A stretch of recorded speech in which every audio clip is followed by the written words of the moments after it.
Hey, YouTube. Vamos, amigos. It's your boy Duke. I'm back and playing a road game today. You're used to the other background behind me. Now we got Chicago. Anyway, we're talking about two games in the knockout stage of Euro 2020. I appreciate you guys being loyal subscribers and viewers of this show. I have survived the Waffle House Challenge. Barely. Been a rough few days, but we got through it. 18 hours. No, 16 hours in a Waffle House. Not fun. But we do have two games coming at you here. Wales v. Denmark, and of course we have Italy v. Austria. But let's start with the Wales-Denmark game first. Obviously, a little success for both of these teams coming through the group play, but honestly, Wales has been flattered by their score lines here. We have obviously a pretty strong 11 from Denmark. No Christian Eriksen, but Mikkel Damsgaard as well as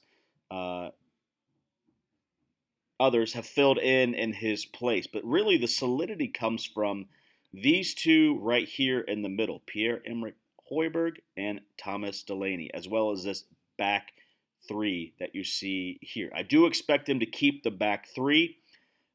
From Wales, they could go with something similar. Right now, it's pictured as a back four with Roberts, Mepham, Joe Rodon, and Ben Davies. This is a little attacking, in my opinion. We have Allen and Morrell, who will probably be holding down the middle of the field, with Ramsey pushing into more of a number 10 role. But Kiefer Moore is in deep danger of getting isolated up top as Daniel James and Gareth Bale push on the counterattack when they do win possession. But to be honest, have you thought they've looked dangerous on the counterattack?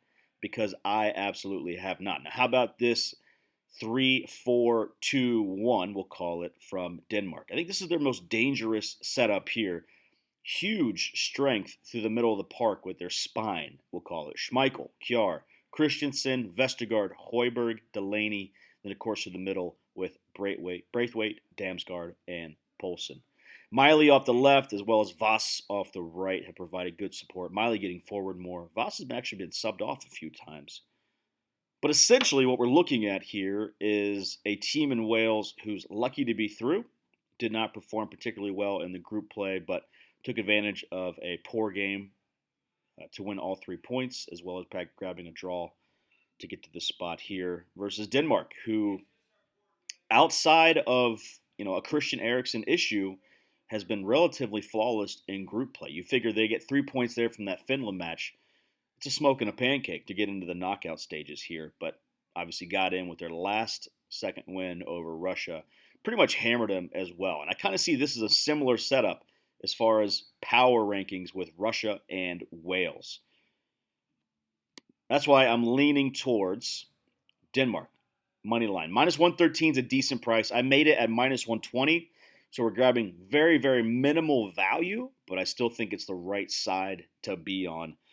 Also, remember, this is the knockout stages. If Denmark is up late, which I expect this to be a pretty tight game through and through. I leaned under, but at 2, it's hard for me to pay any juice on under 2.